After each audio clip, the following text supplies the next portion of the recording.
Hello everyone, my name is Parth, welcome back to my YouTube channel. तो हमने start किया था life processes in living organism part 2। इसका देखेंगे लेक्चर नंबर 3। यहां पे देख रहे हैं पूरा sexual reproduction in humans, male reproductive system, female reproductive system, fertilisation, development, birth, sex determination, gender कैसे डिसाइड किया जाता है, सारी चीजें यहां पे देखने वाले हैं। Very very important from board point of view, exam point of view. Video अच्छा लगेगा तो लाइक करना, शेयर करना, सब्सक्राइब करना। चैनल को टारगेट रखते हैं 1000 लाइक्स का। Let us begin. Also lecture देखने के बाद, टॉपिक को समझने के बाद इसके ऊपर आप एक फ्री टेस्ट अटेम्प्ट कर सकते हो इजी लर्निंग ऐप के ऊपर। प्ले स्टोर से इसको इंस्टॉल कर लो। होम पेज के ऊपर थोड़ा सा नीचे जाओगे तो आपको दिखेगा फ्री मटेरियल्स, उसके अंदर चले जाओ दिखेगा फ्री टेस्ट, उसके अंदर चले जाओ दिखेगा क्लास 10 फ्री टेस्ट। बहुत सारी फ्री टेस्ट मैंने वहां पे अपलोड की हुई हैं। वहां पर आपको सेक्सुअल रिप्रोडक्शन इन ह्यूमंस ये टेस्ट दिख सकता है, दिख सकता है मतलब क्या दिखेगा, एंड इसको आप एक बार अटेम्प्ट कर सकते हो। ठीक है, तो पूरा टॉपिक समझने के बाद इसको अटेम्प्ट कीजिए। ऑल्सो अपना लाइव बैच है आरएम 5.0, जहां पे यूट्यूब के सारे अच्छे टीचर मिलकर आपको पढ़ा रहे हैं। जैसे मैं हूं, गैलेक्सी मैम है, शुभम सर हैं, फुल टीम ऑफ टीचर्स है। सारे सब्जेक्ट आपको पढ़ाए जाएंगे, इंग्लिश और सेमी इंग्लिश मीडियम दोनों के। डिस्क्रिप्शन में सारी डिटेल्स आपको मिल जाएंगी। इसके अलावा ये दोनों नंबर है जिसके ऊपर कॉल करके आप कोई भी प्रकार की इंक्वायरी कर सकते हैं। तो चलिए शुरू करते हैं। ह्यूमन रिप्रोडक्शन में मुझे एक तो बताओ, देयर आर 2 पेरेंट्स, एक है पप्पा एक है मम्मा, बराबर है। 2 पेरेंट्स होते हैं एंड ये दोनों पेरेंट्स अपने बॉडीज में स्पेशल टाइप के सेल्स बनाते हैं जिनको हम कहते हैं गैमीट्स, बराबर है। उसमें से मेल गैमीट क्या होता है, स्पर्म, जो कुछ ऐसा ऐसा दिखता है, और फीमेल गैमीट होता है एग, जो कुछ ऐसा दिखता है। तो ये स्पर्म और एग कहां बनता है, कैसे बनता है, ये पूरा समझने के लिए हमें मेल और फीमेल रिप्रोडक्टिव सिस्टम समझनी पड़ेगी। तो शुरू करते हैं हमारा lecture with MRS, mail reproductive system, जो कुछ इस प्रकार से आपको दिखाई देता है। लेफ्ट में आप देख सकते हो इसके अंदर क्या क्या होगा। Mail reproductive system consist of, इसके अंदर क्या क्या मिलने वाला है। एक तो आपको मिलेंगी पेयर ऑफ टेस्टिस। पेयर मतलब क्या, 2 होते हैं। तो ये जो स्पेलिंग है TES, ये 2 टेस्टिस के बारे में बात कर रहा हूं, तो ये वाली स्पेलिंग रहेगी। जब मैं एक टेस्टिस की बात करूंगा तो उसको मैं TESTIS ऐसे लिखता हूं। एक रहेगा तो टेस्टिस, दोनों रहेंगे तो टेस्टीज। बोलने में भी फर्क है, ठीक है, प्रोनाउंसिएशन में भी फर्क आता है, टेस्टीज। चलो, पेयर ऑफ टेस्टिस हो गए, 2 टेस्टिस हो गए। कौन सा होता है बाबा, ये जो दिख रहा है आपको नीचे, ये जो छोटा गोल गोल दिख रहा है आपको, दिख रहा है, यहां पे बना रहा हूं मैं लेफ्ट में, ये क्या है, ये टेस्टिस है। ऐसा कितने होते हैं, 2 होते हैं। इसके अलावा आपको बहुत सारी डक्ट्स मिलेंगी। डक्ट्स मतलब क्या, बहुत सारी ट्यूब्स दिखेंगे आपको, देख रहे हो यहां पर भी आपको कुछ कुछ ट्यूब्स दिखाई दे रही हैं, और भी ट्यूब्स होती हैं जिसके बारे में आगे बात करेंगे। इसके अलावा आपको मिलेंगे ग्लैंड्स। कितने ग्लैंड्स होते हैं, 3 होते हैं, उसके बारे में भी बात करेंगे आगे। लेकिन ग्लैंड क्या होता है, एक ऐसा ऑर्गन होता है जो किसी भी प्रकार का सिक्रीशन प्रोड्यूस करता है। सिक्रीशन मतलब क्या, एक लिक्विड प्रोड्यूस करता है, उसको हम ग्लैंड कहते हैं। तो यहां पे पेयर ऑफ टेस्टिस हैं, बहुत सारे डक्ट्स हैं और ग्लैंड्स हैं। अच्छा, अब ये टेस्टिस हैं तो टेस्टिस कहां पर हैं, the testis are present in a scrotum. Scrotum क्या होता है, देखो ये जो आपको ऐसा बैग लाइक स्ट्रक्चर दिख रहा है, बैग लाइक स्ट्रक्चर, इसको कहते हैं स्क्रोटम। उसके अंदर दोनों टेस्टिस, एक तो आपको दिख रहा है, एक और मैं यहां पे बना देता हूं, ठीक है। स्क्रोटम के अंदर दोनों टेस्टिस प्रेजेंट होते हैं, और ये स्क्रोटम जो है ये एब्डोमेन के बाहर होता है। एब्डोमेन मतलब क्या, ये जो नीचे का एरिया है, देखो ये हेड है, ये थोरैक्स है, इसको क्या कहते हैं, थोरैक्स, जो आपका चेस्ट पार्ट है, और चेस्ट के नीचे का जो पार्ट है उसको कहते हैं एब्डोमेन। तो ये जो स्क्रोटम है ये एब्डोमेन के बाहर होता है। उसके पीछे का रीजन भी आपको बताऊंगा, डोंट वरी, सब कुछ बताऊंगा, डिटेल में बताऊंगा। इसके अलावा आपको यहां पे और क्या क्या दिखता है, एक तो आपको यूरिनरी ब्लैडर दिखता है जिसके अंदर यूरिन स्टोर होता है, और वो यूरिन कैसे पास होता है, यूरेथ्रा से पास होता है। अच्छा, थोड़ा मैं इरेज कर देता हूं यहां से। अब मुझे बताओ, ये जो यूरिन है, ये यूरिन यूरेथ्रा से पास होगा। जो बीच में आपको ट्यूब दिख रही है वो यूरेथ्रा है, और वो जो यूरेथ्रा है वो पीनिस से पास होते हुए जाता है, राइट। तो यूरिन कहां से बाहर आता है, पीनिस से बाहर आता है, यूरेथ्रा के थ्रू। आर यू अंडरस्टैंडिंग, ठीक है। यूरेथ्रा कौन सा है, अगर आपको नहीं समझा तो फिर भी यहां पे एक बार फिर से दिखा देता हूं, ठीक है। देख लो, ये जो बीच वाली ट्यूब है वो क्या है, यूरेथ्रा, उसमें से यूरिन पास होता है जो पीनिस के अंदर से आने वाला है। चलो, इसके अलावा स्क्रोटम को बॉडी के बाहर क्यों रखा था, बिकॉज स्पर्म प्रोडक्शन, ध्यान से सुनना, स्पर्म का जो प्रोडक्शन है, पहली बात स्पर्म प्रोडक्शन होता कहां पे है? टेस्टिस के अंदर होता है, बराबर। एंड स्पर्म प्रोडक्शन करने के लिए 1 to 2 degree Celsius less temperature. मुझे बताओ आपके बॉडी का टेम्परेचर कितना है? 37.5 डिग्री सेल्सियस। तो स्पर्म बनाने के लिए उससे 1-2 डिग्री सेल्सियस कम चाहिए, इसलिए स्क्रोटम को बॉडी के बाहर रख दिया है ताकि उसके अंदर का जो टेम्परेचर है वो थोड़ा 1-2 डिग्री कम हो जाए ताकि स्पर्म प्रोडक्शन अच्छे से हो पाए। Are you understanding? Body temperature 37.5, तो स्पर्म प्रोडक्शन करीब करीब 36 डिग्री सेल्सियस पे अच्छे से होता है। तो स्क्रोटम को क्या किया है? बॉडी के बाहर रखा हुआ है, एब्डोमेन के बाहर रखा है, बैग में रखा हुआ है, ठीक है, मतलब एक बैग बनाई है स्क्रोटम, उसके अंदर टेस्टिस प्रेजेंट होते हैं। दिक्कत की कोई बात है? सिंपल आपको बात बता रहा हूं। चलो इसके आगे, अगर मैंने टेस्टिस को, देखो जैसे ये आपको यहां पे टेस्टिस दिख रहा है, उसको अगर मैंने कट करके उसके अंदर देखा तो मुझे अलग अलग प्रकार के मैगी नूडल्स दिखाई दे रहे हैं, बहुत सारे अलग अलग ट्यूब्स दिखाई दे रहे हैं। उनका नाम हमें समझना है, उनका काम हमें समझना है। आइए समझते हैं। सबसे पहले देखो, ये जो मैं यहां पे बना रहा हूं टेस्टिस के अंदर, देखो ये जो ट्यूब्स दिख रही हैं जिसके ऊपर मैं कलर कर रहा हूं, ये जो ट्यूब्स हैं इनको कहते हैं सेमिनिफेरस ट्यूब्यूल्स। ये वाली, ये जो कलर कर रहा हूं, ये क्या है? ये है सेमिनिफेरस ट्यूब्यूल्स। इनके अंदर स्पर्म का प्रोडक्शन होने वाला है। कैसे होगा, क्या होगा, सब कुछ बताऊंगा। रुक जाओ, मेरी पेन ना बीच बीच में खराब हो जाती है। हे प्रभु, नया पेन लेने का समय आ गया है। चलो, तो ये हो गए सेमिनिफेरस ट्यूब्यूल। इसके बाद आपको ये एक जाली दिख रहा है यहां पे, ऐसा, ये वाला जो मैं ड्रॉ कर रहा हूं वो आप ध्यान से देखो। ये जो पूरा जाली दिख रहा है आपको यहां पे, उसको कहते हैं रेटे टेस्टिस, रेटे टेस्टिस। चलो उसके आगे अलग कलर से आपको दिखाऊंगा। ये जो ट्यूब्स हैं ऐसे ऊपर जा रही हैं, पर्पल में जो आपको दिख रहा है, जो ट्यूब्स ऐसे ऊपर जाते हुए दिखाई दे रही हैं, इनका नाम है वास एफरेंस। चलो, तो टेस्टिस के अंदर आपको क्या दिख रहा है? सेमिनिफेरस ट्यूब्यूल और रेटे टेस्टिस। उसके बाद जो ट्यूब्स ऊपर जा रही हैं वो क्या है? वास एफरेंस। छोटी सी ट्यूब्स होती हैं, ठीक है, छोटी छोटी ट्यूब्स होती हैं, वास एफरेंस। एंड उसके बाद में आपको ये पूरा, देखो ध्यान से देखना किधर है, ये पूरा पूरा पूरा, ये पूरा जो आपको नीचे तक का ट्यूब दिख रहा है, यहां तक का, ये पूरा है एपिडिडाइमिस। तो ये सारे नाम आपको याद रखने हैं, seminiferous tubule, rete testis, vas efferens, epididymis. ये सारे ट्यूब्स आपको समझ में आ गए। एपिडिडाइमिस बहुत बड़ी ट्यूब होती है, टेस्टिस के ऊपर होती है। यहां पर ये जो छोटा सा डायग्राम मेरे बाजू में आपको दिख रहा है, इसके ऊपर ये जो टोपी दिख रही है ना आपको, ये जो टोपी है, ये इसका पूरा एपिडिडाइमिस है, इसके अंदर रहेगा। Are you understanding? टोपी की तरह होता है, टेस्टिस के ऊपर टोपी के जैसा होता है, एपिडिडाइमिस। चलो, इतना क्लियर हो गया। नाउ जो सेमिनिफेरस ट्यूब्यूल्स हैं उनके अंदर जर्माइनल एपिथेलियम प्रेजेंट होता है। ध्यान से सुनना, सेमिनिफेरस ट्यूब्यूल के अंदर हमने बोला, आपने ये सुना है जर्म सेल, सुना है आपने? Germ cells, germ cells meiosis करके गैमेट्स बनाते हैं, ये हमने सेकंड चैप्टर में पढ़ा है। मियोसिस में जर्म सेल्स मियोसिस करके गैमेट बनाते हैं। तो यहां पर सेमिनिफेरस ट्यूब्यूल के अंदर होता है जर्माइनल एपिथेलियम, और जर्माइनल एपिथेलियम का मतलब क्या है? Germ cells. Germinal epithelium present in the tubule divide by meiosis to produce sperm. इसका आपको एनिमेशन भी यहां पे दिखा देता हूं। जैसे आप देख पा रहे हो, ये जो सेल्स हैं, ये वाले, कौन से कलर से आपको दिखाऊं तो बेटर समझ में आएगा? ये वाले जो सेल्स यहां पे दिख रहे हैं ना आपको, ये वाले जर्माइनल एपिथेलियम है, जो आपको दिख रहा है आगे जाके डिवाइड कर रहे हैं, मियोसिस कर रहे हैं, और क्या बना रहे हैं? स्पर्म्स बना रहे हैं। यहां पे स्पर्म्स बन रहे हैं ये, ओके। जर्म सेल्स मियोसिस करके स्पर्म बनाते हैं। जर्माइनल एपिथेलियम मतलब जर्म सेल मियोसिस करके स्पर्म प्रोड्यूस करते हैं ट्यूब्यूल्स के अंदर, सेमिनिफेरस ट्यूब्यूल के अंदर। एकदम बात आपको क्लियर हो रही है? देखो, टॉपिक थोड़ा सा कॉम्प्लिकेटेड है, इसलिए मैं आराम आराम से पढ़ा रहा हूं, ज्यादा घाई नहीं कर रहा हूं।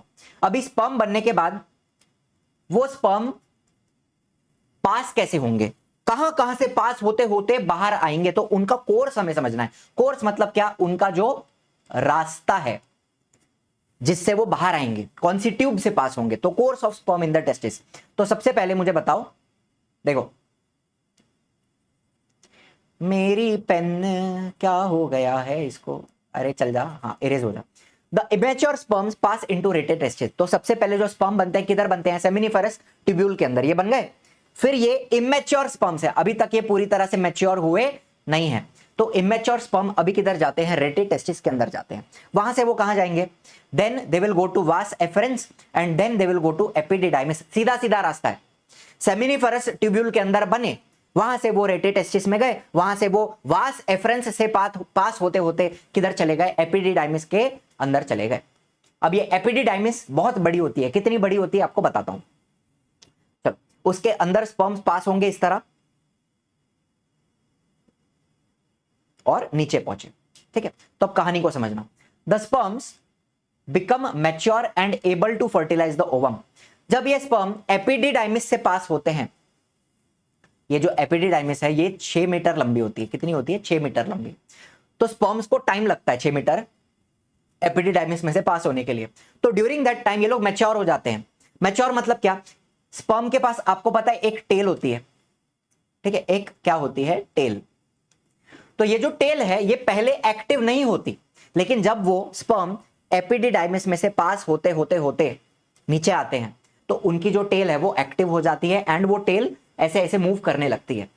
मुझे बताओ, ये जो स्पर्म है इसको बहुत एक लंबा जर्नी के ऊपर जाना है, उसको अपनी टेल को यूज करके स्विम करके जाना है, तो टेल का एक्टिव होना जरूरी है। तो ये पूरा मैच्योरेशन, स्पर्म का जो मैच्योरेशन है वो किधर होता है, एपिडिडाइमिस के अंदर होता है। अच्छा, वैसे पूरा दिन स्पर्म बाहर आते हैं क्या, नहीं आते, तो स्पर्म को अंदर स्टोर भी करना पड़ेगा, तो स्टोरेज का काम भी किधर होता है, एपिडिडाइमिस के अंदर होता है। स्टोरेज भी होता है, मैच्योरेशन भी होता है और स्टोरेज भी होता है, दोनों चीजें होती है एपिडिडाइमिस के अंदर। क्लियर है बात। चलो अब मुझे बताओ, लेंथ ऑफ एपिडिडाइमिस कितना है, 6 मीटर लंबी है, ठीक है। और स्पर्म कितना होता है, the length of a sperm is about 60 micrometre. Micrometre मतलब क्या, माइक्रोमीटर ऐसे लिखते हैं ना, म्यू एम, और इसकी वैल्यू कितनी होती है, व्हाट इज 1 माइक्रोमीटर, 10⁻⁻6 मीटर, ठीक है। ये एमसीक्यू में पूछ सकते हैं कि एपिडिडाइमिस कितना लंबा है और स्पर्म कितना लंबा है। स्पर्म तो बहुत छोटा है, 60 माइक्रोमीटर का होता है। चलो, ये इसकी टेल आपको दिख रही है, टेल कैसे मूव कर रही है, तो ये जो टेल की जो मूवमेंट है वो एक्टिवेट कहां पे होती है, एपिडिडाइमिस के अंदर होती है।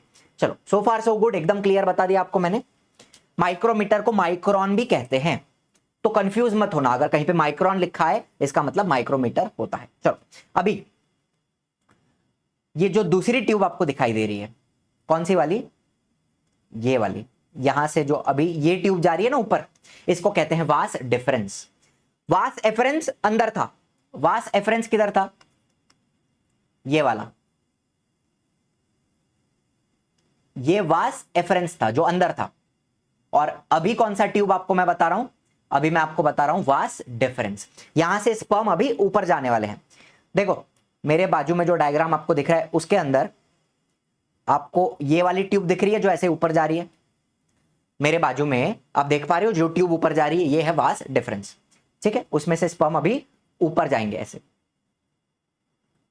चलो आओ देखते हैं। नाउ मुझे बताओ वास डिफरेंस कौन सा है, ये वाला ट्यूब है, राइट, ये वाला पूरा ट्यूब कहां तक है, ऊपर जाएगा, ऊपर जाएगा, ऐसे टर्न मारेगा, टर्न मारेगा, टर्न मारेगा, टर्न मार के इधर आएगा, यहां तक होती है वास डिफरेंस। तो ये स्पर्म अभी ऊपर जा रहे हैं। चलो, वास डिफरेंस से गए गए गए गए गए गए गए गए गए और यहां पहुंचे। इसके आगे की जो ट्यूब है कौन सी वाली, ये वाली, ये छोटी ट्यूब आपको दिख रही है अंदर, इरेज कर देता हूं, देखो फिर से, ये वाली जो ट्यूब है उसको कहते हैं इजैक्यूलेटरी डक्ट। ध्यान से सुनना, इसको क्या कहते हैं, इजैक्यूलेटरी डक्ट। उसके बाद ये स्पर्म यहां से नीचे जाएंगे और पीनिस के अंदर से पास होते होते होते यहां से बाहर आएंगे।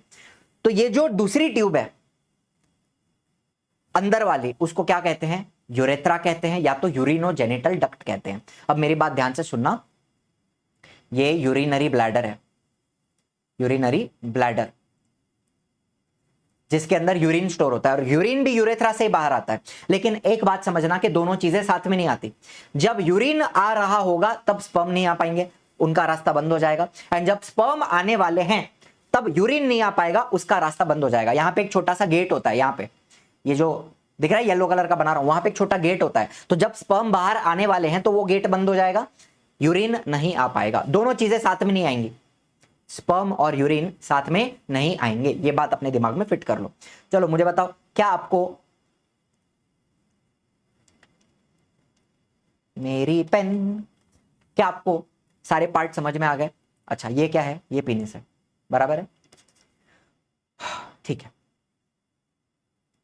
एक बार अगर मैं सब इरेज कर दूं तो हम नाम दे पाएंगे, ये था वास डिफरेंस, ठीक है। इसके अंदर आपको ये जो दिख रहा है, ये इसको मैं यहां पे लिखूंगा एपिडिडाइमिस, तो आप बुरा तो नहीं मानोगे, एपिडिडाइमिस।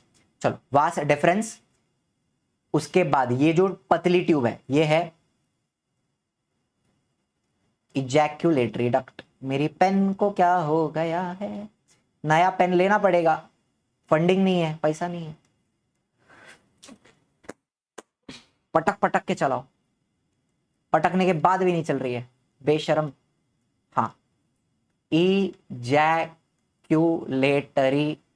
डक्ट, और उसके बाद ये जो बीच में की ट्यूब है ये क्या है? यूरेथ्रा बोल सकते हो या फिर यूरिनोजेनिटल डक्ट बोल सकते हो। लिख दो इधर, यूरिनोजेनिटल डक्ट, ठीक है। और बाहर का जो पूरा ऑर्गन है वो क्या है? पीनिस है। सारे पार्ट क्लियर हो गए। ये क्या है? यूरिनरी ब्लैडर है, ठीक है। और अगर आप पूछ रहे हो ये ऊपर वाली ट्यूब कौन सी है, तो इसको यूरेटर कहते हैं, जो किडनी से आता है, यूरेटर, ठीक है। चलो सारे पार्ट्स क्लियर हो गए, सारे पार्ट आपके क्लियर हो गए, vast difference, ejaculatory duct, urinogenital duct, और उसमें से बाहर आ रहा है, ठीक है। इसके अलावा let's talk about the accessory glands. Glands कौन से हैं? जो सिक्रीशन प्रोड्यूस करेंगे, एक लिक्विड प्रोड्यूस करने वाले हैं, उनको हम क्या कहते हैं? Accessory gland. तो यहां पर आपको ये पीछे ऐसा एक ग्लैंड दिख रहा है, च्युइंगम खा के हम अगर कहीं पे चिपका दें तो वो कैसा दिखता है? चिपका हुआ च्युइंगम, वैसा होता है ये सेमिनल वेसिकल। इसको मैं च्युइंगम बोलूंगा, चिंगम, सेमिनल वेसिकल। इसके अलावा ये जो पूरा एप्पल के शेप का आपको दिख रहा है, ये है प्रोस्टेट ग्लैंड। स्पेलिंग देखना, प्रोस्टेट ग्लैंड, ठीक है। च्युइंगम हो गई, एप्पल हो गया, और ये जो छोटा वटाना दिख रहा है आपको यहाँ पे, ये वाला, इसको कहते हैं Cooper's gland, also called as bulbourethral gland. By the way, आपके टेक्स्ट बुक में एक फिल इन द ब्लैंक्स है, मल्टीपल चॉइस क्वेश्चन है कि dash gland is common in male and female reproductive system, तो उसका आंसर है no gland is common in MRS and FRS। What is FRS? Female reproductive system. तो male reproductive system और female reproductive system में कोई भी gland common नहीं होता, फीमेल के अंदर अलग ग्लैंड होता है, जिसके बारे में बात करूंगा आगे जाके। यहां पर इतना समझ लो, मेल में क्या होता है? कूपर्स ग्लैंड, जिसको बल्बो यूरेथ्रल ग्लैंड भी कहते हैं, ठीक है। तो ये MCQ का आंसर आपको यहां पे मिल गया। अरे हाँ कि नहीं? हाँ, आज एक नया पेन ऑर्डर करना पड़ेगा मेरे को, अब तो करना ही पड़ेगा। चलो ठीक है, तो च्युइंगम, एप्पल, वटाना, तीनों समझ गए। Seminal vesicle, prostate gland, Cooper gland. Seminal vesicle कितने होंगे? 2 होंगे, बिकॉज मुझे बताओ टेस्टिस 2 हैं, दोनों टेस्टिस में से वास डिफरेंस ऊपर आता है और बाद में दोनों तरफ से ज्वाइंट होता है। तो सेमिनल वेसिकल कितने होते हैं? आपको एक इधर दिख रहा है ना, तो दूसरी तरफ भी एक होगा, ठीक है। एक इधर है तो दूसरा इधर भी होगा। तो सेमिनल वेसिकल कितने होते हैं? 2 होते हैं। प्रोस्टेट कितना होता है? एक ही होता है। कूपर ग्लैंड कितने होते हैं? 2 होते हैं। एक इधर है, एक आपको इधर दिख रहा है, तो दूसरा उस तरफ भी होगा। तो कूपर ग्लैंड कितने होते हैं? 2 होते हैं। सेमिनल वेसिकल कितने होते हैं? 2 होते हैं। प्रोस्टेट एक ही होता है, ऐसा एप्पल के जैसा, ठीक है। चलो अच्छी अच्छी बातें आपको मैंने बताई। अब देखो ये लोग क्या करते हैं? सिक्रीशन बनाते हैं, मतलब एक लिक्विड प्रोड्यूस करते हैं। सेमिनल वेसिकल का जो सिक्रीशन है, सेमिनल वेसिकल का जो सिक्रीशन है वो सीधा कहां जाता है? इजैकुलेटरी डक्ट में जाता है। मेरे को बताओ इजैकुलेटरी डक्ट कौन सी है? ये वाली है, ये वाली। तो सेमिनल वेसिकल का जो सिक्रीशन है वो सीधा सीधा किधर जाएगा? इस तरीके से इजैकुलेटरी डक्ट के अंदर चला जाएगा, ठीक है। कोई दिक्कत वाली बात नहीं है। अब मुझे बताओ जो प्रोस्टेट ग्लैंड है और जो कूपर ग्लैंड है, वो उनका सिक्रीशन कहां जाएगा? सीधा सीधा ये बीच में कौन सी ट्यूब है? ये वाली। ये वाली कौन सी ट्यूब है? सर ये तो यूरेथ्रा है ना, ये यूरेथ्रा है ना, यूरेथ्रा। तो प्रोस्टेट का और कूपर ग्लैंड का सिक्रेशन सीधा सीधा किधर चला जाएगा, यूरेथ्रा के अंदर चला जाएगा।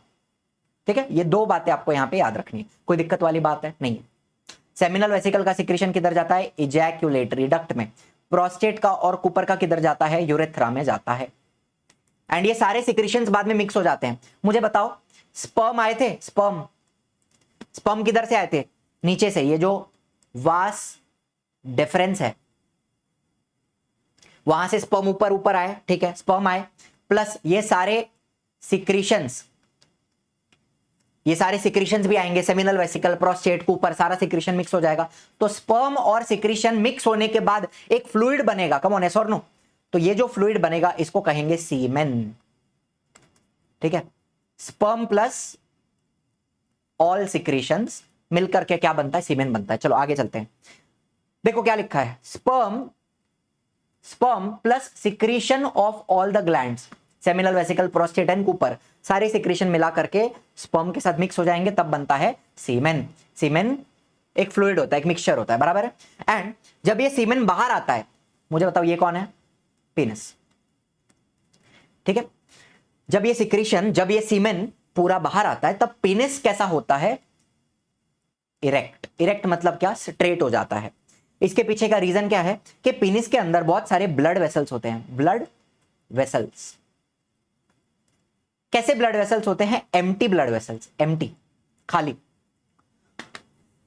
तो बहुत सारा ब्लड उन ब्लड वेसल्स के अंदर भर जाता है। ठीक है, मतलब जैसे फॉर एग्जांपल अगर मैंने एक छोटा सा फुग्गा लिया और उस फुग्गे के अंदर अगर मैं पानी भर दूं, तो क्या वो फुग्गा बड़ा हो जाएगा, एक्सपांड हो जाएगा, है ना, और कड़क भी हो जाएगा एक तरीके से। तो ये एम्प्टी ब्लड वेसल्स, इनके अंदर बहुत सारा ब्लड भर जाता है एंड तब जाके पेनिस कैसा हो जाता है, इरेक्ट हो जाता है। ठीक है, जस्ट लाइक दैट। सिंपल आपको एक एग्जांपल दे रहा हूं मैं यहां पे। और ऐसे टाइम पे ये जो सीमेन है वो यहां से बाहर आएगा। देखो, the release of semen through the penis is called as ejaculation. Semen का बाहर आना, इस प्रोसेस को क्या कहते हैं, इजैक्यूलेशन। सीमेन का बाहर आना, इसको कहते हैं इजैक्यूलेशन। ठीक है, चलो, एक टाइम पे इन वन इजैक्यूलेशन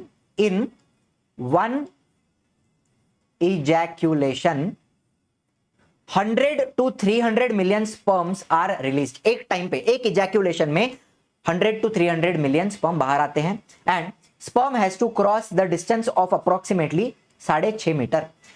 कुल मिला के कहां से लेके, सेमिनीफेरस ट्यूब्यूल्स, वहां से लेके पेनिस से बाहर आने तक पूरा डिस्टेंस कितना है, 6.5 मीटर का। समझ रहे हो, टेस्टिस के अंदर वो बने थे, वहां से लेके पेनिस से बाहर आए, वो पूरा डिस्टेंस 6.5 मीटर का था। चलो, इतना क्लियर हो गया। अब देखो, ये जो फ्लूइड आपको दिख रहा है, ये क्या है, ये सीमेन है, सीमेन ऐसा दिखता है। Okay, now sperm needs large amount of energy. आपको पता है ये जो स्पर्म है ना, स्पर्म, इसको अभी फीमेल रिप्रोडक्टिव सिस्टम के अंदर जाना है, वहां जाकर उसको एग को ढूंढना है और उसके साथ फर्टिलाइजेशन करना है, यूनियन करना है। तो स्पर्म को इतना लंबा जर्नी पे जाना है, तो उसको एनर्जी लगने वाला है। तो ये एनर्जी कहां से आती है, ये एनर्जी आती है from fructose which is present in the semen. आपको पता है जो सेमिनल वेसिकल थे, सेमिनल वेसिकल का जो सिक्रीशन था,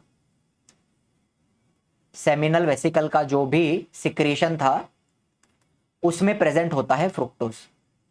और ये फ्रुक्टोज क्या करेगा, हमारे स्पर्म को एनर्जी देगा ताकि वो इतना दूर तक जा पाए। क्लियर है, कंसेप्ट एकदम क्लियर हो गया है। अच्छा, स्पर्म का प्रोडक्शन स्टार्ट कब होगा, आपको पता है, एक फेज आता है जिसको हम कहते हैं प्यूबर्टी। यहां लिख रहा हूं मैं, प्यूबर्टी। प्यूबर्टी का मतलब होता है सेक्सुअल मैच्योरेशन, कि एक इंसान का बॉडी मैच्योर होना स्टार्ट होता है। तो मेल्स में, लड़कों में, मेल्स में ये प्यूबर्टी करीब करीब 9 साल की उम्र से लेकर 14 साल के उम्र के बीच में स्टार्ट होती है। किसी का जल्दी भी हो सकता है, किसी का थोड़ा लेट भी हो सकता है। तो 9 से लेकर 14 के बीच में प्यूबर्टी स्टार्ट होती है। सेक्सुअल मैच्योरेशन स्टार्ट होता है, दाढ़ी मूंछ आना स्टार्ट होगा, आर्मपिट्स में बाल आते हैं, वैसे ही आवाज जो है वो थोड़ा डीप हो जाता है, दाढ़ी वगैरह आती है, तो ये सारी चीजें भी आपको यहाँ पे दिखती है, right. And during that time sperm production start होता है। तो ध्यान से सुनना मेरी बात, sperms are produced in testis of men from beginning of maturation, मतलब प्यूबर्टी। प्यूबर्टी से स्पर्म प्रोडक्शन स्टार्ट होता है, इसके पहले स्पर्म प्रोडक्शन नहीं होता। बचपन में स्पर्म बनते हैं? नहीं बनते। स्पर्म कब बनते हैं? प्यूबर्टी से उनका प्रोडक्शन स्टार्ट होता है। एंड ये कब तक होगा? डेथ तक, मतलब जब तक ये आदमी बूढ़ा होके मर नहीं जाता तब तक उसके बॉडी में स्पर्म प्रोडक्शन चलेगा। प्यूबर्टी से लेकर मरते दम तक, डेथ तक स्पर्म प्रोडक्शन चलता है। लेकिन हां, जैसे जैसे आदमी बूढ़ा होगा, स्पर्म का क्वालिटी जो है, स्पर्म का क्वांटिटी मतलब उनका जो अमाउंट है, क्वांटिटी प्लस उसका जो क्वालिटी है, दोनों में फर्क आता है। जितना जितना आदमी बूढ़ा होते जाएगा, स्पर्म का जो क्वांटिटी है, उनका जो अमाउंट है वो कम होते जाएगा, एंड उनका जो क्वालिटी है वो भी खराब होते जाएगा। Are you understanding? इसलिए बोलते हैं ना कि बच्चा पैदा करना है आपको, अगर एक फैमिली बनानी है तो उसका एक सही समय होता है। 50 साल की उम्र में, 60 साल की उम्र में, 70 साल की उम्र में आप बच्चा करने जाओगे तो बच्चे के अंदर भी डिफेक्ट होने का चांस होता है। तो ये सारे रीजंस होते हैं उसके पीछे। चलो कोई नहीं, इतना क्लियर हो गया आपको, पूरा मेल रिप्रोडक्टिव सिस्टम क्लियर हो गया। लास्ट आपको एक छोटा सा रिवीजन अगर करना है मेरे साथ, तो मैं आपको इतना याद दिलाऊं कि स्पर्म का कोर्स ऑफ स्पर्म किधर प्रोड्यूस हुआ? सेमिनिफरस ट्यूब्यूल, वहां से वो किधर गया? रेटे टेस्टिस, उधर से किधर गया? वास एफरेंस, उधर से किधर गया? एपिडिडाइमिस। अच्छा, अभी मैं अगर इसके बीच में आ रहा हूं तो यहां से हट जाता हूं। एपिडिडाइमिस के बाद वो किधर गया? वास डेफरेंस, उधर से किधर गया? इजैक्यूलेटरी डक्ट, उधर से किधर गया? यूरेथ्रा। तो ये कहानी आपको याद रखनी है। Seminiferous tubule, rete testis, vas efferens, epididymis, vas deferens, ejaculatory duct and urethra. इस तरीके से स्पर्म बाहर आता है, टेस्टिस से लेके पूरा पेनिस तक का जर्नी आपको यहां पे बता रहा हूं, ठीक है। चलो नाउ अपना लाइव बैच भी है, जैसे मैं यहां पे पढ़ा रहा हूं इससे भी ज्यादा और मजा लेके आपको पढ़ना है तो आरएम 5.0 बैच है, जहां पे ये फुल टीम ऑफ टीचर है हमारी, जो आपको सारे सब्जेक्ट पढ़ाती है, सेमी इंग्लिश और इंग्लिश मीडियम दोनों का, राइट। बैच में आपको क्या क्या मिलता है? बहुत सारी चीजें मिलती हैं, लेकिन सबसे important 4 feature, live class on each and every topic, पूरा सिलेबस 2 बार कवर किया जाएगा, अक्टूबर एंड तक एक बार सिलेबस कंप्लीट होगा, फिर आरंभ 6.0 भी स्टार्ट होगा। तो जो बच्चे अभी ज्वाइन करते हैं उनको जो नेक्स्ट बैच आएगा आरंभ 6.0 रिवीजन बैच, क्रैश कोर्स, वो भी एडिशनल मिलता है, राइट, फ्री में मिलता है, साथ में रिकॉर्डिंग मिल जाती है हर एक क्लास की। डाउट सॉल्विंग के लिए आपको एक IVR नंबर मिलता है, जिसके ऊपर आप किसी भी टीचर को कॉल कर सकते हो। जैसे मुझसे डाउट पूछना है, मुझसे कुछ आपको बात करनी है, तो डायरेक्ट आप नंबर पे कॉल करके मुझसे बात कर सकते हो। Test series objective and subjective, एक तो MCQs तो आपको भर भर के दे रहा हूं मैं, फ्री में तो आपको दे रहा हूं, फ्री टेस्ट भी अवेलेबल है, और बाद में बैच के अंदर भी आपको बहुत सारी टेस्ट मिलती हैं प्रैक्टिस करने के लिए। एंड सब्जेक्टिव टेस्ट में आपको क्या क्या मिल जाएगा? आप पेपर लिखोगे, वीकली टेस्ट होती है हर संडे को, पेपर लिखोगे, पेपर का PDF अपलोड करोगे, वो PDF आपको चेक करके भी मिलता है, ठीक है। चलो, तो जो फर्स्ट 300 स्टूडेंट्स हैं जो बैच में आना चाहते हैं, उनके लिए ये कूपन अवेलेबल है, फर्स्ट 300। तो ये प्राइस कितनी हो जाती है? 9000, ठीक है। चलो, लिमिटेड टाइम के लिए ये कूपन एक्टिव रहेगा। अपना ऐप का नाम क्या है? इजी लर्निंग, प्ले स्टोर से आप इसको इंस्टॉल कर सकते हैं। कोई भी डाउट है तो ये दोनों नंबर के ऊपर आप कॉल करके बात कर सकते हैं। चलिए, talking about female reproductive system, यहां तक अपना मेल रिप्रोडक्टिव सिस्टम खत्म हुआ। देखो, इंफॉर्मेशन बहुत सारी है देने के लिए, इसलिए लेक्चर थोड़ा लंबा हो सकता है, लेकिन आई एम श्योर इतनी सारी इंफॉर्मेशन जानने के बाद आपको इंटरेस्टिंग तो लग रहा होगा, ठीक है। तो लाइक वगैरह करना, कमेंट करना, तो मुझे भी अच्छा लगे, ताकि लेक्चर्स ज्यादा से ज्यादा अपलोड कर पाऊं आप लोगों के लिए, ठीक है। चलिए, female reproductive system, all the organs of the female reproductive system are inside the abdominal cavity. Abdominal cavity मतलब मैंने आपको एब्डोमेन बताया, ये जो चेस्ट का पार्ट है पूरा, इसको क्या कहते हैं? थोरैक्स। उसके नीचे का पार्ट जो है उसको कहते हैं एब्डोमेन, ठीक है। मतलब समझ लो, ये वाला जो पार्ट है इसको हम कहेंगे एब्डोमिनल कैविटी। कैविटी मतलब क्या? अंदर की जो जगह है उसको कहते हैं कैविटी, ठीक है। तो यहां पर फीमेल रिप्रोडक्टिव सिस्टम के सारे ऑर्गन एब्डोमिनल कैविटी के अंदर हैं, बाहर कुछ भी नहीं है। जैसे मेल के अंदर, मेल में क्या था? पीनिस बाहर था, स्क्रोटम बाहर था, यहां सारे के सारे ऑर्गन अंदर प्रेजेंट हैं, ठीक है। ये जो पूरा आपको दिख रहा है, ये क्या है? फीमेल रिप्रोडक्टिव सिस्टम, पूरा का पूरा अंदर होता है। चलो, इसके ऑर्गन्स अपन समझ लेंगे। सबसे पहले यहां पे नीचे आपको ये जो ओपनिंग दिख रही है, ध्यान से सुनना, ये जो ओपनिंग है इसको कहेंगे वजाइनल ओपनिंग। ध्यान से सुनना, इसको कहेंगे वजाइनल ओपनिंग। फिर उसके ऊपर का ये जो पूरा ट्यूब है, ये पूरा जो ट्यूब है ना, इस पूरे ट्यूब को कहेंगे वजाइना। 10 से 15 सेंटीमीटर का होता है अप्रोक्सीमेटली, पूरा जो ट्यूब है उसको कहते हैं वजाइना। इसके बाद देखो स्पर्म की जो एंट्री है, ध्यान से सुनना, ये तो आपको समझ गई, ये वाली ओपनिंग, इसको मैंने बोला वजाइनल ओपनिंग। ठीक है, जब सेक्सुअल इंटरकोर्स होता है या फिर सेक्सुअल एक्टिविटी होती है तो सीमेन बाहर आता है पीनिस से, और वो सीमेन कहां जाने वाला है, वजाइना के अंदर जाने वाला है, वजाइनल ओपनिंग के थ्रू। सिंपल आपको बता रहा हूं। तो यहां पे से स्पर्म की एंट्री होती है वजाइना से। ठीक है, चलो इसके बाद ये जो छोटी सी एंट्री आपको यहां पे दिख रही है, इसको कहते हैं सर्विक्स। छोटा सा ये भी ओपनिंग होता है, सर्विक्स। और सर्विक्स के ऊपर ये जो पूरा बैग लाइक स्ट्रक्चर है, ये पूरा जो बैग है, इसको कहते हैं यूट्रस, जिसको गर्भ भी कहते हैं, गर्भ, जहां पे बच्चा डेवलप होने वाला है। बराबर है। चलो फिर यूट्रस के दोनों तरफ आपको ऐसा ट्यूब्स दिख रहा है। तो ये जो ट्यूब्स हैं, रुको, इनको कहते हैं ओविडक्ट। ठीक है, दो ट्यूब्स होती हैं दोनों तरफ, ओविडक्ट। इनको फैलोपियन ट्यूब्स भी कहा जाता है, फैलोपियन ट्यूब्स। ठीक है, ओविडक्ट। चलो, और उसके नीचे आपको दिख रहा है ओवरी। कितनी ओवरी होती हैं? 2 ओवरी होती हैं। बराबर। और ओवरी के अंदर क्या प्रोड्यूस होता है? एग। एग क्या होता है? Female gamete. चलो, सारे पार्ट आपको समझ में आ गए। वजाइनल ओपनिंग हो गई, वजाइना हो गया। सर्विक्स क्या होता है? Cervix is the opening of uterus. Uterus की जो ओपनिंग है उसको सर्विक्स कहते हैं। ठीक है, यूटरस क्या है? गर्भ है जहां पे बच्चा डेवलप होता है। ओविडक्ट हो गई, ओवरी हो गई, ओवरी में क्या प्रोड्यूस होता है? एग प्रोड्यूस होता है। सारी बातें क्लियर है? अच्छा, थोड़ा पीछे चल के ये जो डायग्राम है, यहां पे आप ये जो ओपनिंग देखोगे ना, यहां पे इसको कहूंगा मैं वजाइनल ओपनिंग। ठीक है, एक बार आपको यहां पे भी बता दूं तो ये क्या हो जाएगा? ये हो जाएगा वजाइना, पूरा ट्यूब। फिर ये क्या होगा? ये होगा सर्विक्स। फिर ये अंदर का पूरा ये पार्ट क्या है? ये हो जाएगा यूटरस। ये हो जाएगा ओविडक्ट, और ये रहेगी ओवरी। सारे पार्ट यहां पे भी आपको समझ में आ रहे हैं? कम ऑन, यस और नो? कोई दिक्कत है? थोड़ा चाहिए तो जूम करके देख लो, समझ में आ जाएगा। Vaginal opening, vagina, cervix, uterus, oviduct and ovary. All clear? चलो अभी देखो, एक्सटर्नल जेनिटेलिया मतलब जो फीमेल रिप्रोडक्टिव सिस्टम है वो बाहर से कैसा दिखता है। बाहर से क्या दिखेगा आपको? मैंने अंदर का पार्ट तो बताया, वजाइना है, सर्विक्स है, यूट्रस है, ओविडक्ट है, ओवरी है, अंदर का बताया, लेकिन बाहर से कैसा दिखता है? इस प्रकार से दिखता है। तो ये जो पूरा पार्ट है ना, ये जो पूरा आपको बाहर से जो दिखता है उसको कहते हैं वल्वा। क्या कहते हैं? Vulva. External appearance, external genitalia, इसको कहते हैं वल्वा। फिर उसके अंदर आपको ये जो ओपनिंग दिख रही है, ये है वजाइनल ओपनिंग। उसके अंदर क्या रहेगा? वजाइना की ट्यूब रहेगी पूरी 10 से 15 सेंटीमीटर की। बराबर है।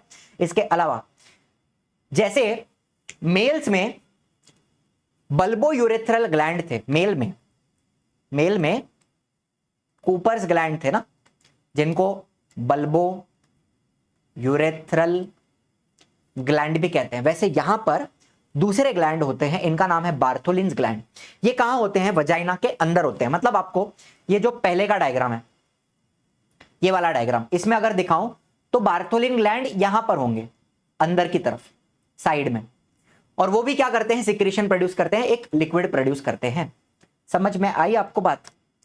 ठीक है, इस तरीके से अंदर साइड में, दोनों साइड में रहेंगे बार्थोलिन्स ग्लैंड। चलो, क्लियर हुआ? नाउ वजाइनल ओपनिंग समझ में आ गई, बार्थोलिन ग्लैंड अंदर होते हैं, ये समझ में आ गया। एंड यहां पर यूरेथ्रा अलग होता है। यूरेथ्रा से क्या आएगा? यूरेथ्रा से क्या आएगा? यूरिन आएगा। तो यहां पे आप देख रहे हो यूरिन का जो रास्ता है, यूरेथ्रा, वो अलग है, अलग सिस्टम है। और यहां पर बाकी का जो फीमेल रिप्रोडक्टिव सिस्टम है वो अलग है। मेल्स में कैसा होता है? एक ही रास्ता है, यूरेथ्रा। यूरिन भी उधर से आता है, सीमेन भी उधर से आता है, लेकिन अलग अलग टाइम पे। जब यूरिन आ रहा है तब सीमेन नहीं आएगा, जब सीमेन आ रहा है तब यूरिन नहीं आएगा, लेकिन रास्ता कॉमन है। यहां पर यूरेथ्रा अलग होता है यूरिन के लिए, और वजाइनल ओपनिंग अलग होती है। Very clear, simple to understand. चलो, इसके अलावा मुझे बताओ, ये यूट्रस है, यूटेरस, ये ओवरी है, ये ओविडक्ट है। ठीक है, ओविडक्ट का जो फ्री एंड होता है, it is like a funnel. मतलब ये जो शेप आपको दिख रहा है, ये जो शेप ओवरी के ऊपर जो फ्री एंड है वो कैसा है, एक फनल के जैसा है, ठीक है, it is funnel like, and उसको बहुत सारे छोटे छोटे फिंगर लाइक प्रोजेक्शंस होते हैं। आपको दिख रहा है ये छोटा छोटा ऐसा ऐसा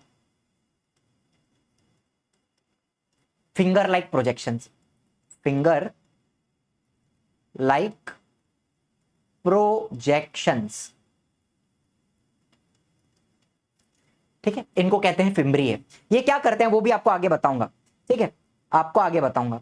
एंड यहां पर एक ओपनिंग होती है, यहां पर ये दिख रहा है, an opening is present at the centre, ठीक है। तो जैसे ये ओविडक्ट है तो उसका जो एंड है वो फनल के जैसा है, ये ओवरी है, ठीक है, ओवरी के ऊपर ऐसा रहेगा एंड यहां पर एक छोटी ओपनिंग रहेगी। Are you understanding? सिंपल आपको बता रहा हूं। एग जो प्रोड्यूस होता है, आपको कभी पिंपल आया है, आपने कभी पिंपल को फोड़ा है, उसमें से कैसा व्हाइट कलर का दाना निकलता है, उसी तरीके से इमेजिन करो ओवरी के ऊपर भी एक पिंपल आता है और उस पिंपल के फटने के बाद उसमें से एक एग निकलता है और ये जो एग है it will enter the oviduct through the opening. मतलब यहां पर ये जो ओपनिंग है उसमें से एग ओविडक्ट के अंदर चला जाएगा। ओवरी के ऊपर एक छोटा सा पिंपल आता है, वो फटता है, उसमें से एग निकलता है और इसके अंदर चला जाता है। और ये जो फिम्ब्रिए फिंगर लाइक प्रोजेक्शन है, ये क्या करते हैं, एग को पकड़ने का काम करते हैं। मतलब जैसे एग बाहर आएगा तो ये फिम्ब्रिए क्या करेंगे, उसको अंदर की तरफ पुश करने का काम करेंगे, ऐसे ऐसे करेंगे और एग को धक्का मारेंगे ताकि वो इस ओपनिंग के अंदर चला जाए। Are you understanding? एग को पकड़ने का काम करते हैं, उसको पुश करने का काम करते हैं। एकदम क्लियर है? अच्छा, अब मैंने आपको मेल्स में क्या बताया था, मेल्स में जो एक इजैक्यूलेशन होता है, एक बार जो सीमेन बाहर आता है, थोड़ा सा सीमेन बाहर आता है 3 to 5 ml, कितना सीमेन बाहर आता है, 3 to 5 मिलीलीटर एक इजैक्यूलेशन में, एक बार में। और उस 3 to 5 ml के अंदर 100 to 300 मिलियन स्पर्म्स होते हैं, मिलियन स्पर्म्स। ये हमने अभी बात की थी इसके बारे में। एक टाइम पे एक इजैक्यूलेशन में 100 to 300 मिलियन स्पर्म बाहर आते हैं। लेकिन क्या फीमेल में भी इतने सारे एग होते हैं? नहीं होते। महीने में सिर्फ एक एग प्रोड्यूस होता है। Every month only one egg is released in the abdominal cavity alternately from each ovary. मतलब क्या, हर महीने सिर्फ एक एग ओवरी से, ओवरी में एक एग मैच्योर होगा और वो रिलीज होगा और किधर जाएगा, ऐसे ओविडक्ट के अंदर जाएगा। ठीक है, महीने में एक, वो भी अल्टरनेटली फ्रॉम ईच ओवरी। मतलब अगर जनवरी में इधर से आ रहा है तो फेब्रुआरी में यहां से आएगा। जनवरी, फेब्रुआरी, मार्च, अप्रैल, मई, जून, जुलाई, अगस्त, सितंबर, अक्टूबर, अल्टरनेटली बनता है। महीने में एक एग बनेगा alternately from each ovary. Are you understanding? एकदम सिंपल आपको बात बता रहा हूं यहां पे। ठीक है, अब एक और इंटरेस्टिंग बात, जैसे मैंने आपको बताया ओवरी में एग मैच्योर होता है और एक पिंपल बनता है, वो पिंपल फट के एग रिलीज होता है। आपको यहां पे दिख रहा है ये ऐसे रिलीज हो रहा है, एग क्या है, रिलीज हो रहा है, बराबर। यहां से फोटो आपको दिखा रहा हूं। तो आपको ये फोटो क्यों दिखा रहा हूं मैं, इसके पीछे क्या रीजन है, देखो। ये जो अलग अलग स्ट्रक्चर्स हैं इनको हम कहते हैं, ये जो स्ट्रक्चर्स हैं इनको कहते हैं फॉलिकल्स। फॉलिकल आपको क्यों बता रहा हूं, ये आगे जब हम मेंस्ट्रुअल साइकिल पढ़ेंगे ना तब आपको काम आएगा। तो यहां पे आपको बता रहा हूं, अंदर जो आपको ऐसा एक स्ट्रक्चर दिख रहा है, ऐसा, ये एग है और उसके बाहर आपको बहुत सारे छोटे छोटे सेल्स दिखाई दे रहे हैं। आपको दिख रहा है अंदर, अंदर एग है और उसके बाहर ऐसे बहुत सारे छोटे छोटे सेल्स हैं, छोटे छोटे सेल्स होते हैं। तो ये जो पूरा स्ट्रक्चर बनता है ना, इसको हम कहते हैं, इसको कहते हैं फॉलिकल। ठीक है, तो ऐसा फॉलिकल डेवलप होता है ओवरी के अंदर और बाद में उसमें से एग रिलीज होता है। Are you understanding? ओके, महीने में एक, alternately from each ovary. Very clear? चलो, फॉलिकल आपको दिखाई दे रहे हैं। चलो, एग दिखाई दे रहा है आपको, और एग रिलीज दिखाई दे रहा है, ठीक है। चलो, अब एग रिलीज होने के बाद वो ओविडक्ट के अंदर कैसे ट्रैवल करेगा? There are cilia present on the inner surface of the oviduct. मतलब क्या? What is cilia? Cilia are hair like structures, hair के जैसे। मतलब वो कहां होते हैं? यहां पे होते हैं, ऐसे ऐसे ओविडक्ट के अंदर। कम ऑन, दिखाई दे रहा है आपको? ऐसा ऐसा पूरा पूरा पूरा पूरा इधर आगे तक, एकदम एंड तक।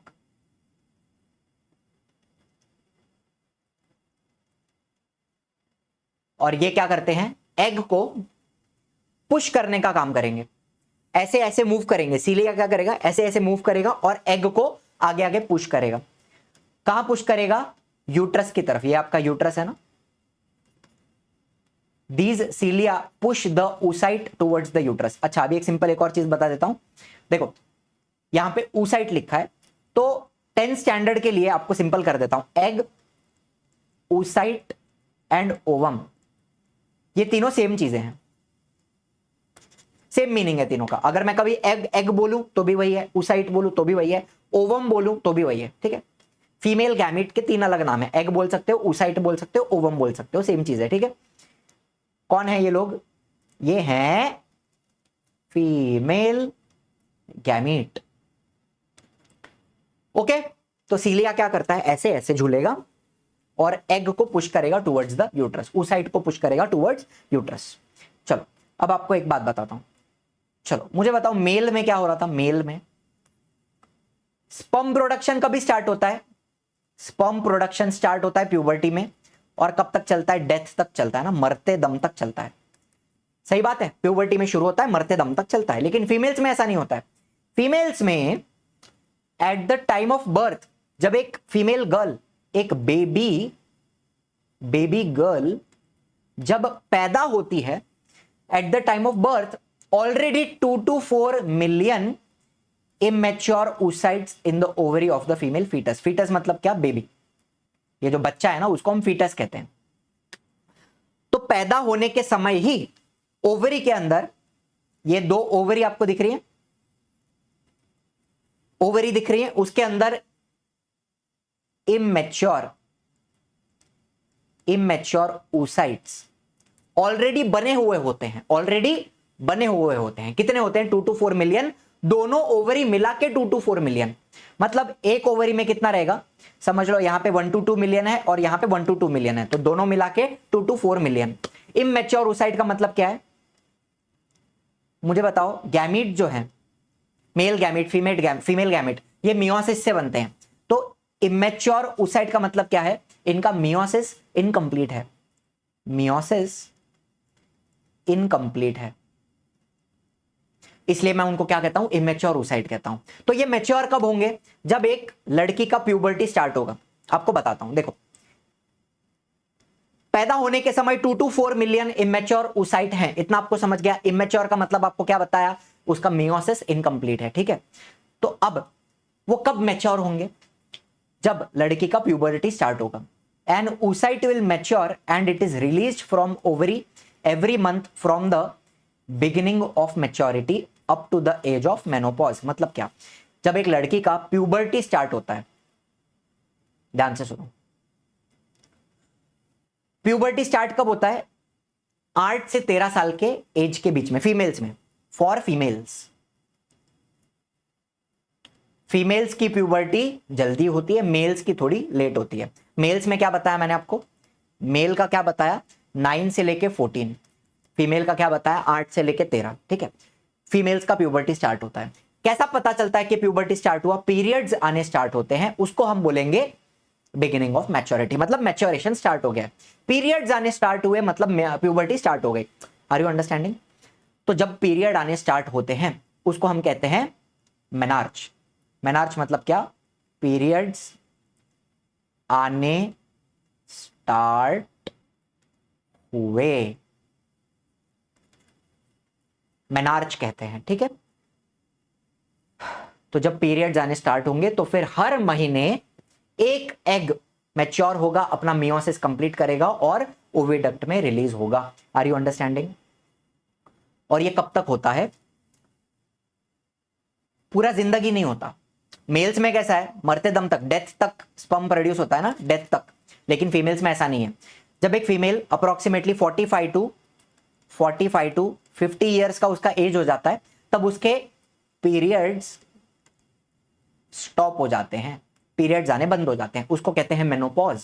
And during that time egg production भी बंद हो जाएगा, उसके बाद एग नहीं बनेंगे, जो बचे हुए एग्स हैं वो सारे के सारे डिस्ट्रॉय हो जाते हैं। ठीक है, हर महीने एक रिलीज होता है, तो समझ लो ना 8 से 13 साल की उम्र के बीच में एग मैच्योरेशन स्टार्ट हुआ, हर महीने एक एग मैच्योर हो रहा है, और मेनोपॉज तक ये प्रोसेस चल रही है, 45 टू 50 ईयर्स के बीच में वहां तक चलती है ये प्रोसेस। ठीक है, हर महीने एक एग मैच्योर होकर रिलीज होता है, बराबर है। तो पूरे टाइम में, इतने टाइम में मेनार्च से लेके मेनोपॉज तक कितने एग रिलीज होते हैं, करीब करीब 400 oocytes। ठीक है, ये एक फीमेल की रिप्रोडक्टिव साइकिल हम इसको कह सकते हैं, मेनार्च से लेके मेनोपॉज, इतना ही समय होता है एक औरत के पास मां बनने के लिए। ठीक है, जब तक उसके पीरियड्स चलते हैं तब तक वो मां बन सकती है, पीरियड्स अगर बंद हो गए मतलब उसके बाद वो मां नहीं बन सकती। Are you understanding? तो इतने समय में मेनार्च से लेके मेनोपॉज कितने एग रिलीज होते हैं, 400 oocytes। सारी बातें क्लियर हैं, एकदम डिटेल में जाके आपको मैं सब कुछ बता रहा हूं। चलो एक और छोटी आपको बात बताऊंगा, मुझे बताओ अगर इस औरत का एज 45 टू 50 ईयर्स का हो गया है, तो इसके जो एग हैं वो भी उतने पुराने होंगे, बिकॉज एग कब बने थे, जब वो पैदा हुई थी। Are you understanding? अब जब वो 45-50 ईयर की हो गई है तो उसके जो एग हैं वो भी 40-45-50 साल पुराने हैं। ठीक है, oocytes released during last few months nearing the age of menopause, they are 40 to 50 year old, बराबर है। और अगर इस एज में ये मां बनने की कोशिश करे, ठीक है, तो ये जो मुद्दा समझ रहे हो, oocyte released during the last few months nearing the age of menopause, मतलब मेनोपॉज के करीब है और तभी जो एग रिलीज हो रहे हैं वो 40-50 साल पुराने हैं। Their ability of division has been diminished. Due to this, they cannot complete meiosis properly. मतलब ये जो पुराने एग हैं 40-50 साल पुराने, ये अपना मियोसिस पूरी तरह कंप्लीट नहीं कर पाते। तो मतलब जो एग हैं उनके अंदर कुछ ना कुछ गड़बड़ होती है, कुछ ना कुछ डिफेक्ट आ जाता है।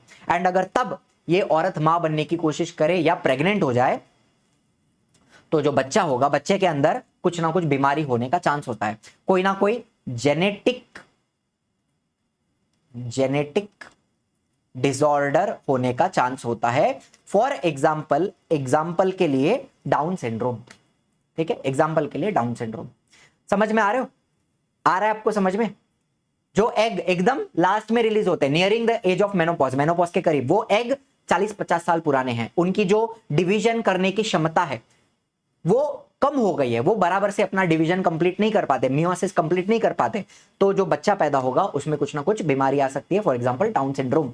सिंपल आपको बता रहा हूं। ठीक है, चलिए, तो यहां पर अपना कंप्लीट हुआ male and female reproductive system. Now moving towards fertilisation, development, birth and sex determination. छोटा सा ही टॉपिक है, फटाफट अपना हो जाएगा। चलो, तो मुझे बताओ सीमेन क्या था? Sperm plus secretion of all the gland, इसको हमने सीमेन कहा। सीमेन पेनिस से रिलीज हुआ और ये सीमेन कहां जाएगा?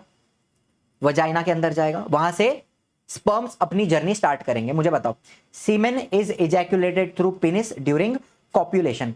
सर कॉप्युलेशन मतलब क्या? कॉप्युलेशन मतलब सिंपल भाषा में सेक्सुअल एक्टिविटी, या फिर उसको हम इंटरकोर्स भी कह सकते हैं, intercourse.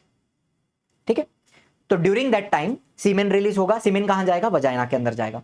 Now sperms in the number of millions, कितने स्पर्म है? Millions of sperm. They start their journey by the route of vagina, vagina से सर्विक्स, सर्विक्स से यूट्रस, यूट्रस से ओविडक्ट। तो देखो स्पर्म कहां से एंटर कर रहे हैं? वजाइना से एंटर कर रहे हैं। अब इनको कहां कहां जाना है? इनको ये जो सर्विक्स है, सर्विक्स को पार करना पड़ेगा, इसके बाद यूट्रस, यूट्रस को पार करना पड़ेगा। और मुझे बताओ एग कहां पे है? ये जो एग रिलीज होता है वो एग यहां पर ओविडक्ट में होता है। ठीक है, एग रिलीज होने के बाद थोड़ा टाइम ओविडक्ट के अंदर होता है। तो जो स्पर्म एंटर कर रहे हैं उनको वजाइना से एंटर करेंगे, वजाइना से सर्विक्स को पार करते यूट्रस पहुंचेंगे, यूट्रस के बाद उनको ओविडक्ट में जाना पड़ेगा और और फिर वहां जाके उनको एग मिलेगा। तो उनको इतना अंदर तक ट्रैवल करना है। Are you understanding? चलो अभी एक बात बताओ मुझे, चलो एग रिलीज हुआ, ये एग आपको यहां पे दिख रहा है और ये ओविडक्ट है। तो स्पर्म जब अंदर जाएंगे तो उनको कैसा पता चलेगा कि लेफ्ट ओविडक्ट में जाना है कि राइट ओविडक्ट में जाना है? उनको कैसा पता चलेगा? अंदर ऐसा हवलदार है, पुर पुर पुर, ये लेफ्ट मध्ये जा, पुर पुर राइट मध्ये जा, ऐसा बोलने के लिए अंदर हवलदार तो खड़ा नहीं है। तो क्या होता है, ये जो अपना एग है, एग होता है वो कुछ केमिकल्स रिलीज करता है। एग अपने आसपास कुछ केमिकल्स रिलीज करता है, उन केमिकल्स की तरफ अट्रैक्ट होकर स्पर्म्स को पता चलता है कि लेफ्ट में जाना है या राइट में जाना है। Are you understanding? केमिकल्स की तरफ स्पर्म अट्रैक्ट होते हैं, इसको हम कीमोट्रोपिज्म कह सकते हैं, जो आपने 9th में भी पढ़ा है ना, कीमोट्रोपिज्म। वैसे जो पोलन ट्यूब होती है वो एम्ब्रियो की तरफ जाती है, एम्ब्रियो सैक की तरफ, उसमें भी कीमोट्रोपिज्म होता है। तो उसी तरह से यहां पर भी स्पर्म एग की तरफ अट्रैक्ट होते हैं बिकॉज ऑफ केमिकल्स, तो इसको कहते हैं कीमोट्रोपिज्म। ठीक है, लेकिन फिर भी कुछ स्पर्म है वो गलत ओविडक्ट में चले जाते हैं, कुछ स्पर्म है जो वहां पे चले जाते हैं। चलो, इसके अलावा millions of sperm die due to acidic conditions in the vagina. Vagina के अंदर एसिडिक कंडीशंस होती हैं, बहुत सारे लाखों करोड़ों स्पर्म वजाइना के अंदर मर जाते हैं। बहुत सारे स्पर्म जिनकी एनर्जी खत्म हो जाती है तो वो आगे तक जा नहीं पाते, यूट्रस के अंदर मर जाते हैं। बहुत सारे स्पर्म हैं जिनके ऊपर फीमेल के अंदर की जो इम्यून सिस्टम है, व्हाइट ब्लड सेल्स, वो लोग भी अटैक करते हैं बिकॉज ये स्पर्म बाहर से आ रहे हैं ना। तो अभी फीमेल के रिप्रोडक्टिव सिस्टम को थोड़ी पता है कि स्पर्म है, उनको तो लगेगा कुछ तो बाहर से आ रहा है, वायरस हो सकता है, बैक्टीरिया हो सकता है, कुछ भी हो सकता है। तो फीमेल की जो इम्यून सिस्टम है, इम्यून सिस्टम, उसमें जो व्हाइट ब्लड सेल्स होते हैं, ये लोग भी स्पर्म के ऊपर अटैक करते हैं, उनको पकड़ लेते हैं, खा लेते हैं। तो बहुत सारे स्पर्म इम्यून सिस्टम के वजह से मर जाते हैं, बहुत सारे एनर्जी खत्म होने की वजह से मर जाते हैं। बहुत सारे स्पर्म, आपको पता है ओविडक्ट में सीलिया था, हेयर लाइक स्ट्रक्चर, उसके अंदर अटक जाते हैं तो वहां अपना दम तोड़ देते हैं। तो ऐसे लाखों लाखों लाखों करोड़ों स्पर्म मरते मरते मरते जाते हैं। सिर्फ थोड़े से स्पर्म, देखो, thousands die due to women's immune system, ये भी मैंने आपको बताया।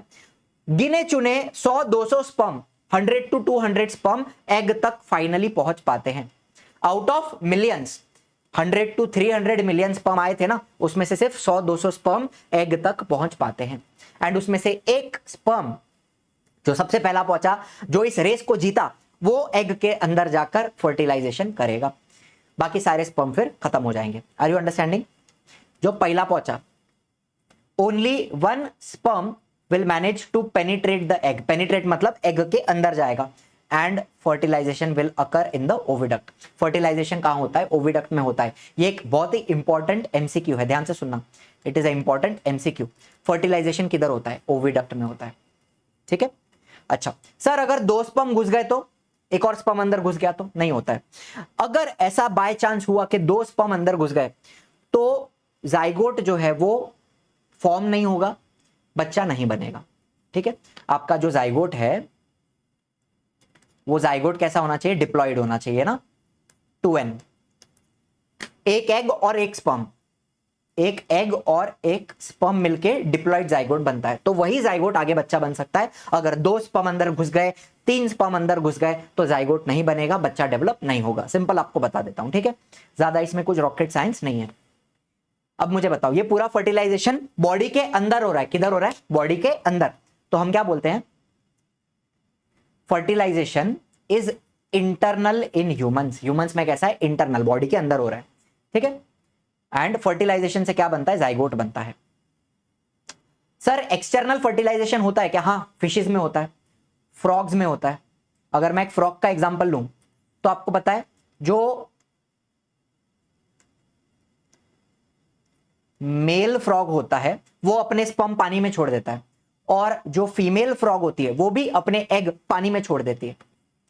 अंडे भी पानी में है, स्पर्म भी पानी में है। तो फर्टिलाइजेशन किधर होता है? पानी में होता है।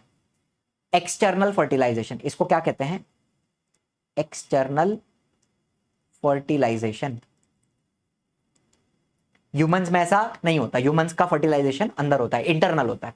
चलो फर्टिलाइजेशन हो गया, जाइगोट बन गया। अब उस जाइगोट का हम बच्चा कैसे बनाएंगे, आइए बनाते हैं, बच्चा बनाते हैं। चलो मुझे बताओ ये कौन है, ये एग है। अच्छा पहले तो पार्ट्स बता दो, ये यूट्रस, ये आपको छोटा सा स्पर्म दिख रहा है यहां पे, ठीक है। फिर ये ओवरी, ये ओविडक्ट, ठीक है। सारे पार्ट आपको समझ में आ गए। अब मुझे बताओ ये स्पर्म जुपुक जुपुक जुपुक जुपुक जुपुक करते करते करते किसके पास पहुंचा, एग के पास पहुंचा। उधर जाके उसने क्या किया, फर्टिलाइजेशन। फर्टिलाइजेशन से क्या प्रोड्यूस हुआ, ये बन गया जाइगोट।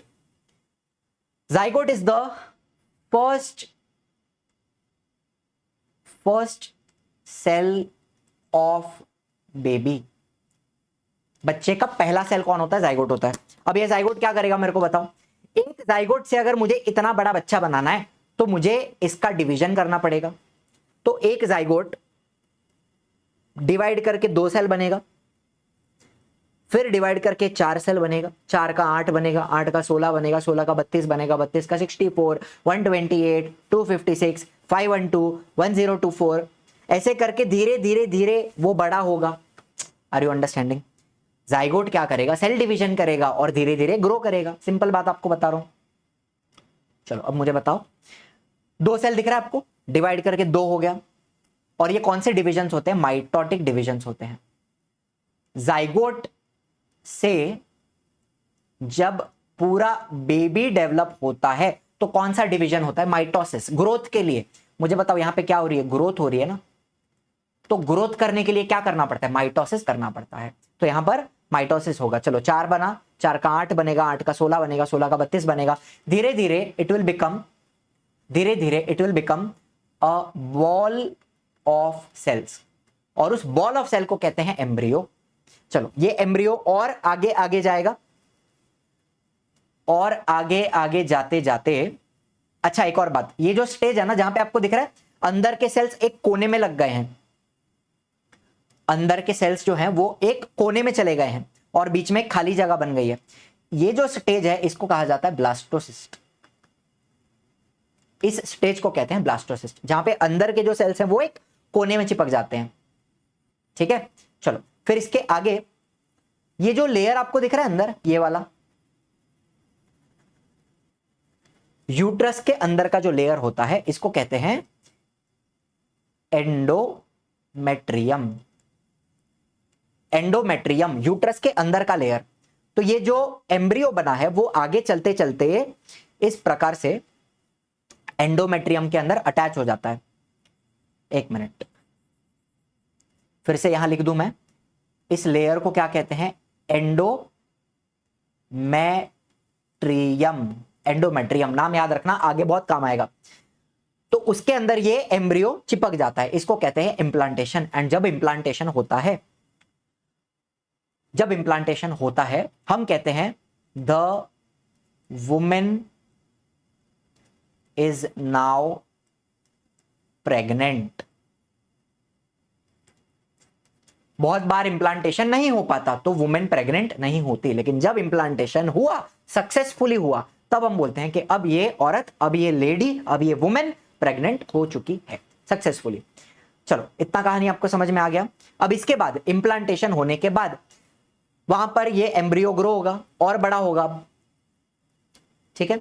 चलो further development occurs after implantation. Implantation के बाद अब वो और ग्रो करता है, ठीक है। अब देखो, अब एक यहां पर मुझे बताओ, यूट्रस बड़ा हो जाता है, बच्चा जैसे जैसे बड़ा होगा ना यूट्रस भी बड़ा होगा। तो ये पूरा जो गर्भ है इसको मैं यूट्रस कहूंगा। यूट्रस का अंदर का लेयर जो है उसको क्या कहते हैं, एंडोमेट्रियम। और उसके ऊपर यहां पर आपको दिख रहा है एक ऐसा डिस्क लाइक स्ट्रक्चर बनता है। इमेजिन करो एक डिस्क लाइक स्ट्रक्चर होता है। अगर मैं यहां पे ड्रॉ करूं ना, कि समझ लो ये पूरा यूट्रस है ऐसा, तो यहां पर ऐसे एक पूरी डिस्क बनती है, एक पूरी डिस्क बनती है जो एंडोमेट्रियम के ऊपर चिपकी हुई होती है। ये जो डिस्क है इसको कहते हैं प्लेसेंटा। प्लेसेंटा। और उसमें से, उसके बीच में से ऐसे एक ट्यूब निकलती है, जो हमारा बच्चा होगा ना, ऐसा उसका बेम्बी रहेगा, नेवल रहेगा, बराबर। तो ये जो ट्यूब है वो बच्चे के बेम्बी में जाके अटैच होती है, ठीक है। प्लासेंटा एक डिस्क शेप स्ट्रक्चर होता है, कैसा होता है, डिस्क लाइक स्ट्रक्चर, यूट्रस के अंदर चिपका होता है। उसमें से आती है अम्बिलिकल कॉर्ड। ये जो कॉर्ड है इसको कहते हैं अम्बिलिकल कॉर्ड, और ये बच्चे के बेम्बी में, नेवल में अटैच होती है, ठीक है। तो यहां पर भी आपको दिख रहा है, यहां पर भी आपको दिख रही है अम्बाइलिकल कॉर्ड, बराबर है, अम्बाइलिकल कॉर्ड। चलो कोई दिक्कत वाली बात है, प्लासेंटा समझ में आ गया। एक डिस्क इतना इतना होता है, मेरा हाथ कितना है, इतना इतना एक स्ट्रक्चर होता है जो अंदर चिपका हुआ रहता है, ठीक है। उसमें से आता है अम्बिलिकल कॉर्ड, बच्चे के नेवल पे कनेक्ट होता है। और प्लासेंटा से क्या फायदा होता है, placenta is formed for supply of food material during the growth in the uterus. तो जब बच्चा ग्रो करता है, प्लासेंटा से फूड आएगा, बच्चे को क्या मिलेगा, नंबर 1 बच्चे को न्यूट्रिएंट्स मिलेंगे। मम्मी जो खाना खाती है, डाइजेस्ट करती है, उसमें से ही न्यूट्रिएंट्स बच्चे को सप्लाई किए जाएंगे। अच्छा, दूसरी बात, बच्चे के बॉडी में वेस्ट बनेगा, बच्चा अंदर तो सुसु नहीं कर सकता, तो बच्चे के अंदर का जो वेस्ट है वो अम्बिलिकल कॉर्ड से वापस जाएगा, प्लेसेंटा से वापस मम्मी के बॉडी में चला जाएगा, और मम्मी उसका एक्सक्रीशन करेगी। तो यहां पर प्लेसेंटा से क्या हो रहा है, रिमूवल ऑफ वेस्ट। बच्चे के अंदर जो भी वेस्ट बनता है वो भी यहां से बाहर चला जाएगा, मम्मी उसको एक्सक्रीशन करेगी, बराबर, मम्मी निकाल देगी वेस्ट को। दूसरा, बच्चे को अंदर ब्रीथ करने के लिए ऑक्सीजन चाहिए, तो यहां से ऑक्सीजन भी सप्लाई होगा। अच्छा, बच्चे के अंदर भी कार्बन डाइऑक्साइड बनेगा, तो कार्बन डाइऑक्साइड भी कहां से बाहर जाएगा, अम्बिलिकल कॉर्ड से प्लेसेंटा से मम्मी के अंदर चला जाएगा, फिर मम्मी उस कार्बन डाइऑक्साइड को ब्रीथ आउट कर देगी, एक्सहेल करेगी, ठीक है। तो रिमूव कार्बन डाइऑक्साइड। तो ये सारी चीजें कौन करता है, यहां पे प्लेसेंटा और अम्बिलिकल कॉर्ड करते हैं। अम्बिलिकल कॉर्ड के अंदर ब्लड सर्कुलेट होता है, ठीक है।